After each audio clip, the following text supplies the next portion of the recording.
हमारे हिस्से आज अफगानिस्तान में। संस्कृति के बहुत से विरासत की चीजें आज पाकिस्तान और बांग्लादेश में। आखिर पाणिनि का जन्म कहां हुआ? सिर्फ भूगोल बदलने से हम पाणिनि को भारत भूल नहीं सकता। शिवराज चौहान का आज स्थान कहां है? भरे हुए अफगानिस्तान में। जब उन्होंने सोमनाथ के मंदिर को, एक मंदिर को गौरी गजनी ने तोड़ा, एक मुस्लिम आक्रमणकारी ने एक हिंदू मंदिर को तोड़ा, इस रूप में देखने की एक परिभाषा आई। उसी परिभाषा से बाहर निकलकर जब कन्हैयालाल मानिकलाल मुंशी जी ने प्रधानमंत्री जवाहरलाल नेहरू को पत्र लिखा, तो उसमें लिखा collective councils of India in favour of reconstructing this Somnath temple. जो हेरिटेज है, मॉन्यूमेंट्स है, वो हमारे पास्ट को नहीं, पास्ट के उस ग्लोरी को दिखाते हैं। जिस मॉन्यूमेंट से हमारी हार दिखाई पड़ती है, वहां हमारा रेजिस्टेंस दिखाई पड़ता है। सभापति महोदय, सबसे पहले मैं विनय सहस्त्रबुद्धे जी को इस बात के लिए बधाई देना चाहता हूं कि एक ऐसे विषय पर उन्होंने विमर्श शुरू किया है जो दशकों से उपेक्षित था। जो मॉन्यूमेंट्स का सवाल है सभापति महोदय, यदि हम एएसआई का लिस्ट देखें तो 3600 कुछ मॉन्यूमेंट्स हमारे प्रिजर्व किए गए। लेकिन यदि हम एक सर्वेक्षण करें और सतही सर्वेक्षण करें तो हमारे देश में 7 लाख मॉन्यूमेंट्स हैं जो एएसआई की सीमा से बाहर है। प्रश्न उठता है कि मॉन्यूमेंट्स को हम किस रूप में डिफाइन करें, किस रूप में परिभाषित करें। इस हेरिटेज का सभ्यता, संस्कृति और राष्ट्रवाद की परिधि में क्या महत्व है?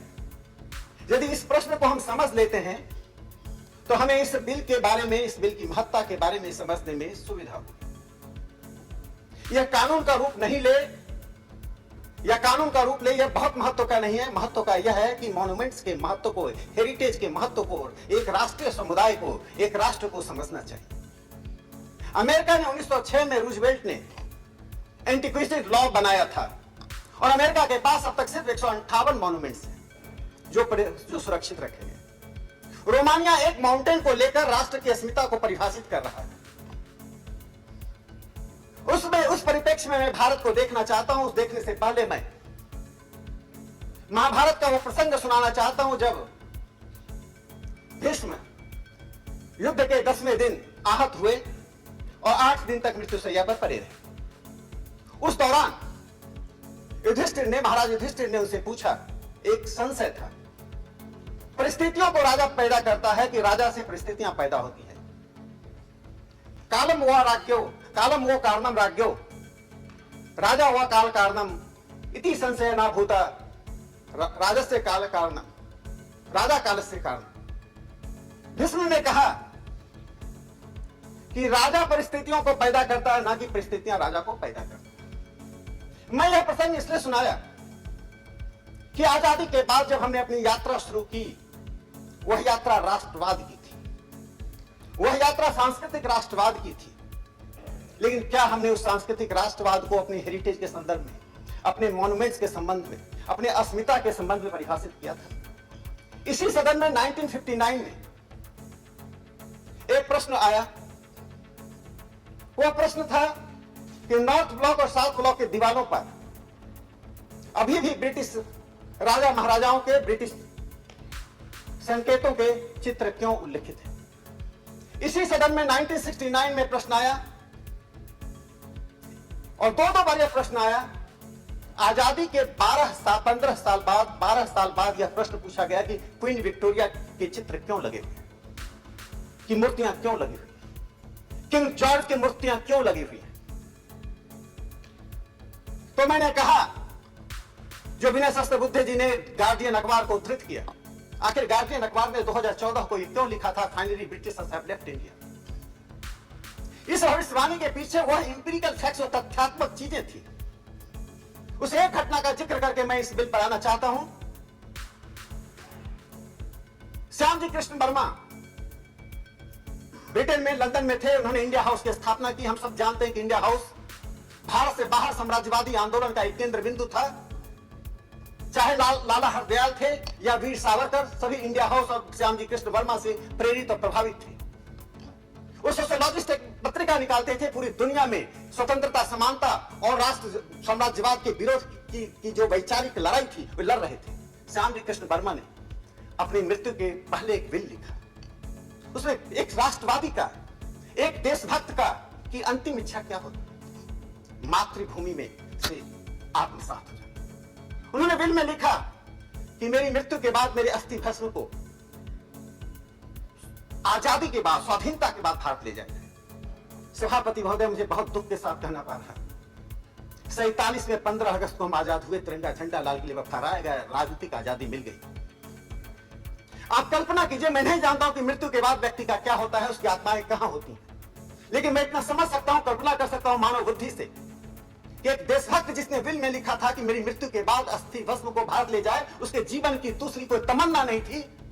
47 से 57 बीत गया, 67 बीत गया, 77 बीत गया, 87 बीत गया, 97 बीत गया, उसके अस्थि भस्म कहां थे भारतीयों को पता नहीं। 2003 में वर्तमान प्रधानमंत्री और उस वक्त गुजरात के मुख्यमंत्री श्री नरेंद्र मोदी जी ने जेनेवा से श्यामजी कृष्ण वर्मा के उस अस्थि भस्म को भारत लाया। गुजरात में 55 एकड़ जमीन में एक क्रांति तीर्थ की स्थापना की। शायद यही वैचारिक यात्रा है। इसी वैचारिक यात्रा का नई दिल्ली का जो परिणाम था, उसने द गार्डियन अखबार को, 200 साल पुराने अखबार को लिखने के लिए बाध्य कर दिया। Finally Britishers have left India. भौतिक रूप से ब्रिटेनी तो 47 में गए, लेकिन विचार के स्तर पर हमने ब्रिटेन को 2014 में वापस भेजा। 2014 के बाद जो अधिष्ठान में परिवर्तन हुआ, उसका एक बड़ा महत्वपूर्ण मैं उदाहरण देना चाहता हूं। भारतीय ज्ञान परंपरा, भारतीय शैली और भारतीय पुरातत्व, इन तीन चीजों का उल्लेख भारत के प्रधानमंत्री के संसद और संसद के बाहर के भाषणों में जो होता है, एक समाजशास्त्री, एक वैज्ञानिक, एक शिक्षक जितना भी परिस्थितियों को बदलना चाहे बदल नहीं सकता, वह विमर्श का एक हिस्सा बनता है। लेकिन जो भीष्म ने कहा कि शीर्ष पर बैठा हुआ व्यक्ति यदि धारणा में परिवर्तन करता है, दृष्टि में परिवर्तन करता है, दौर में परिवर्तन करता है, तो समाज में एक बुनियादी परिवर्तन आता है, सोच और विमर्श में परिवर्तन आता है। इसीलिए 2014 के बाद जो विमर्श में परिवर्तन हुआ, एक महत्वपूर्ण अधिष्ठान का परिवर्तन है और विचारों के स्वराज की ओर हिंदुस्तान आगे बढ़ रहा है। देखिए, पुरातत्व का महत्व सिर्फ एक संरचना के रूप में नहीं होती। केरल में 1000 साल पुराना पलाकट में जो मंदिर है, जो चोला डायनेस्टी का एक स्टोन से बना हुआ जो मंदिर है, क्या वो मंदिर सिर्फ पूजा का स्थान? शिवाजी का जो रायगढ़ में किला है, क्या वो शिवाजी का एक किला मात्र है? बिहार के औरंगाबाद में एक देव में एक सूर्य मंदिर है जो सैकड़ों साल पुराना है, क्या वो सिर्फ मंदिर मात्र है? भारत की जो सांस्कृतिक और सभ्यताई यात्रा हुई है, उस सभ्यताई और सांस्कृतिक यात्रा का चित्रण चाहे अशोक का पिलर हो, या शिवाजी का रायगढ़ में किला हो, या केरल के पलाकट का मंदिर हो, वे सभी विजुअल रूप में राष्ट्र को दिखाते हैं। इन चीजों को संरक्षण करके हम पास्ट में, हम भूत में नहीं जीते, हम वर्तमान को चित्रित करते हैं और भविष्य में आने वाली पीढ़ियों को मजबूत करते हैं। Past resembles the present and we strengthen the posterity. इसलिए इस बिल में जो एक महत्वपूर्ण बात कही गई है, जिसका जयराम रमेश जी ने एक दूसरे अर्थ से अलग किया, मैं नहीं कहता हूं ये कानून बने, लेकिन जो विमर्श का मूल मुद्दा है कि CSR का खर्च वहां होना चाहिए, नहीं होना चाहिए, 2% से अधिक बढ़ना चाहिए, नहीं बढ़ना चाहिए। जयराम रमेश जी से मैं बहुत सीखता हूं। आज उन्होंने कहा कि CSR का मूल उद्देश्य स्थानीय स्तर पर विकास को प्रोत्साहित करना। इस बात से कोई इंकार नहीं कर सकता है कि स्थानीयता का महत्व CSR में है, लेकिन एक राष्ट्र की परिभाषा सिर्फ यदि भौतिक विकास में होती तो भारत का अस्तित्व तो आज नहीं, सैकड़ों वर्ष पहले मिट गया होता। हमने संस्कृति को अपने सभ्यता के आईने में परिभाषित किया और सभ्यता को हमने मानव यात्रा के साथ जोड़ा। मानव यात्रा, सभ्यता और हमारी संस्कृति, तीनों के बीच जो जीवंत संबंध है, उसी को हमारे पुरातत्व प्रतिबिंबित करते हैं। एक स्थानीय स्तर का पुरातत्व, चाहे सेंट्रल दिल्ली में जो अशोक का पिलर है, उस अशोक के पिलर की जो आज ढांचे में जो आज दिक्कतें आ रही हैं, उस ढांचे में जो न्यूनताएं आ गई हैं, उन न्यूनताओं से जो हमारी वर्तमान और आगे वाली पीढ़ी देखेगी, उसका ध्यान अशोक के उस साम्राज्य की ओर नहीं, अशोक की धर्म की परिभाषा की ओर नहीं, उसका ध्यान इस बात के लिए जाएगा कि आज के वर्तमान के हमारे जो शासक हैं, उनकी दृष्टि में संस्कृति और सभ्यता का महत्व नहीं है। इसलिए 2014 में सत्ता बदलने के बाद प्रधानमंत्री जी ने जो बार बार एक बात पर जोर दिया, चाहे मन की बात में उस स्थानीय पक्ष को रखा जिस स्थानीय पक्ष में वैश्विकता आती है, और जो वैश्विक पक्ष को रखा जिसमें स्थानीयता आती है, यही मॉन्यूमेंट्स भारत को एक राष्ट्र के रूप में, विजुअल के रूप में दृष्टि दिखाती हैं। दुनिया भारत को उन्हीं मॉन्यूमेंट्स में देखती है। मैं एक और बात इसमें जोड़ना चाहता हूं। मैंने कहा अमेरिका के पास 158 मॉन्यूमेंट्स हैं। रूजवेल्ट ने जब 1906 में कानून पे दस्तखत किया था, उसने 17 बार उसका उपयोग किया। रूजवेल्ट ने अपने जीवन में सबसे अधिक उपयोग किसी कानून का किया तो यही एंटीक्विटीज एक्ट का किया। वो जानता था अमेरिका को एक हिस्टोरिक कम्युनिटी बनना है। यूरोप, अफ्रीका और एशिया के दूसरे देश ऐतिहासिक समुदाय बनने की प्रक्रिया में मॉन्यूमेंट्स को ढूंढ रहे थे। हम ऐतिहासिक समुदाय इसलिए हैं कि चाहे 47 हो या 1857 हो या उसके पहले 1757 हो, भारत की परिभाषा 1700, 1600 या 1000 साल की नहीं है। भारत की परिभाषा 10,000 साल की यात्रा की है।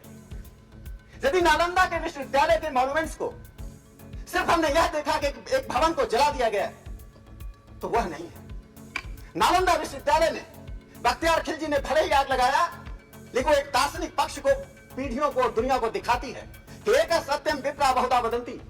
यह सिद्धांत जो है, यह जो दर्शन है कि कंटेस्टेशन इज द कोर, जो प्रधानमंत्री जी ने पिछले भाषण में उपनिषद केदारनाथ से एक उपनिषद का दो शब्द प्रयोग किया, नेति नेति, यह भी नहीं वह भी नहीं, this is not that is not. ये contestation is the core of the Indian civilisational values.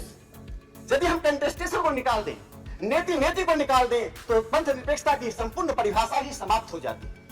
जिन लोगों ने नेति नेति से बाहर रहकर भारत की पंथ निरपेक्षता को परिभाषित किया, जो लोग नेति नेति में रहकर पंथ निरपेक्षता को परिभाषित करते हैं, मॉन्यूमेंट्स उसी को चित्रित करता है। वो एक मात्र स्ट्रक्चर नहीं, मात्र संरचना नहीं, उसके पीछे एक दर्शन है, एक इतिहास है। मॉन्यूमेंट्स के बारे में दो और महत्वपूर्ण पक्ष है। जब किसी हेरिटेज को हम देखते हैं, मैं नैमिषारण्य का नाम लेता हूं, सभापति महोदय परिचित होंगे, आपके राज्य से जुड़ा हुआ है। दुनिया के इतिहास में आपने कहीं सुना है क्या कि 12 साल तक विमर्श लगातार चला? नैमिषारण्य में हिंदुस्तान के सारे संत और विद्वान इकट्ठा हुए। 2 दिन नहीं, 4 दिन नहीं, आज हमारा सेमिनार 4 दिन का, 6 दिन का या महीने भर का होता है। 12 वर्ष तक हमारे विद्वान, एक दिन में 100 सेमिनार एक साथ समानांतर होता था। उस नैमिषारण्य को संरक्षित करना और नैमिषारण्य के उस दृष्टि को, पीढ़ियों को दिखाना कि यह देश तर्क पर आधारित देश है। क्या सिर्फ हम आर्थिक ढांचे में इसको देखेंगे कि 2% हो या 25% हो? या माननीय भूपेंद्र जी ने जो कहा हस्तिनापुर, यह हस्तिनापुर की जो एक चित्र है, वह चित्र सिर्फ भारत को जीता है। जो भारत से बाहर के लोग आते हैं, जब हस्तिनापुर में उन्हें बताया जाता है कि युद्ध कैसे हुआ, युद्ध में क्या परिणाम निकला, भगवत गीता का उपदेश कैसे दिया गया, तो वह सभ्यता की वो निरंतरता है। इसलिए मैं कहता हूं भारत एक सभ्यताई राष्ट्र है, बाकी राष्ट्र राजनीतिक राष्ट्र है। पहले एक सभ्यता होती थी और अनेक राष्ट्र होते थे, लेकिन जब से यूरोप ने मॉडर्न नेशन स्टेट का कंसेप्ट दिया और राष्ट्र को संस्कृति से बाहर भूगोल में सिमटना शुरू कर दिया, तो हम एक बड़ी सभ्यता को, 10,000 बड़ी सभ्यता को और भारत की वर्तमान ज्योग्राफिकल एरिया से बाहर की सभ्यता को एक छोटे से भूभाग में समेट कर रखने की जिम्मेदारी लेकर चल रहे हैं। यह सिर्फ संवैधानिक जिम्मेदारी नहीं है। मैं जयराम रमेश जी को बताना चाहता हूं, यह हमारी एक नैतिक और सांस्कृतिक जिम्मेदारी है। उस सभ्यता को लेकर चल रहे हैं। बहुत से हमारे हिस्से आज अफगानिस्तान में है। संस्कृति के बहुत से विरासत की चीजें आज पाकिस्तान और बांग्लादेश में है। आखिर पाणिनि का जन्म कहां हुआ? सिर्फ भूगोल बदलने से हम पाणिनि को भारत भूल नहीं सकता है।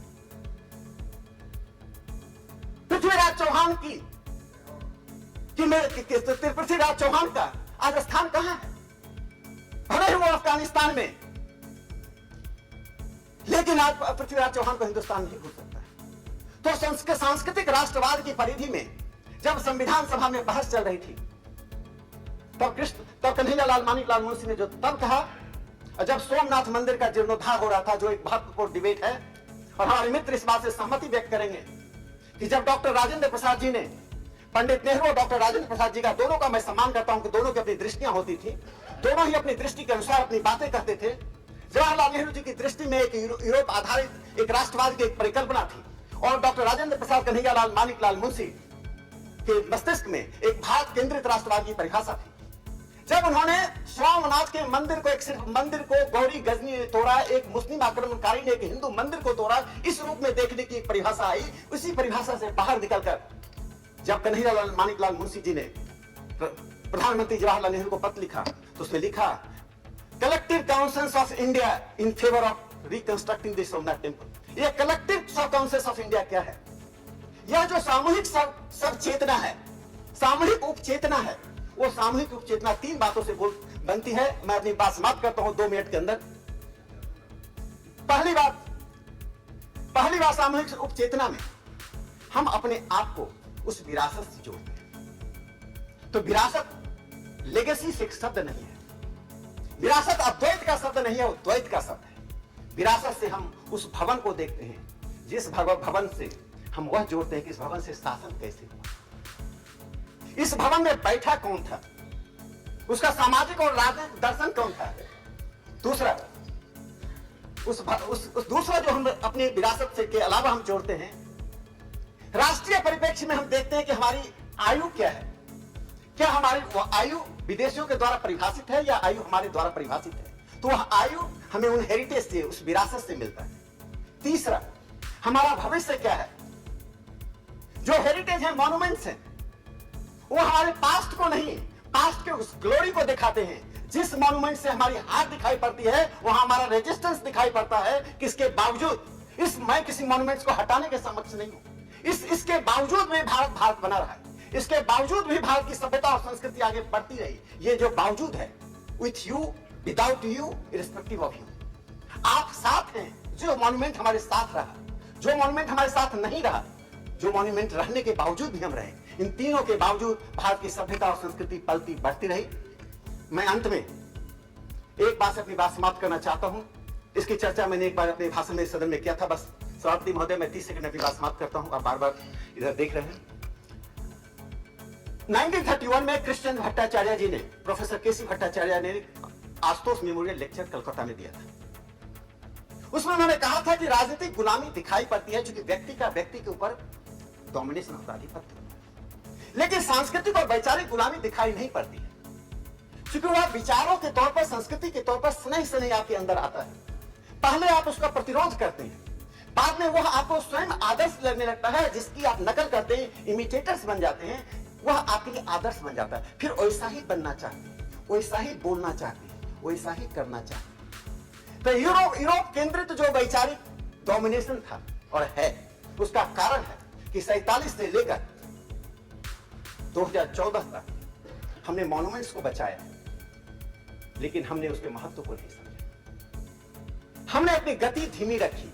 यही कारण है कि 1959 में इस सदन में जब सवाल पूछा गया तो हमारी सरकार जवाब नहीं दे पाई कि क्वीन विक्टोरिया और एडवर्ड किंग जॉर्ज की प्रतिमाएं अभी भी दिल्ली में क्यों बनी हुई हैं, नॉर्थ ब्लॉक साउथ ब्लॉक के दीवारों पर ब्रिटिश चित्र क्यों लगे हुए हैं। मुझे लगता है कि भारत में जो परिवर्तन आ रहा है, वह परिवर्तन सांस्कृतिक राष्ट्रवाद का परिवर्तन है, जो कि देश को समृद्ध कर रहा है। और इसी समृद्धि में यह बिल आता है। मुझे लगता है कि विनय जी इस पर जो विचार कर रहे हैं, इस बिल के द्वारा जो एक विमर्श शुरू हुआ है, इस विमर्श के द्वारा हम जिस रास्ते पर बढ़ना चाहते हैं, वह रास्ता हमारे उस ग्लोरी का रास्ता है जिसको हमने पीछे खोया था। उसे प्राप्त करने के लिए, उसी स्वर्णिम भविष्य को प्राप्त करने के लिए हम कदम बढ़ाए हैं।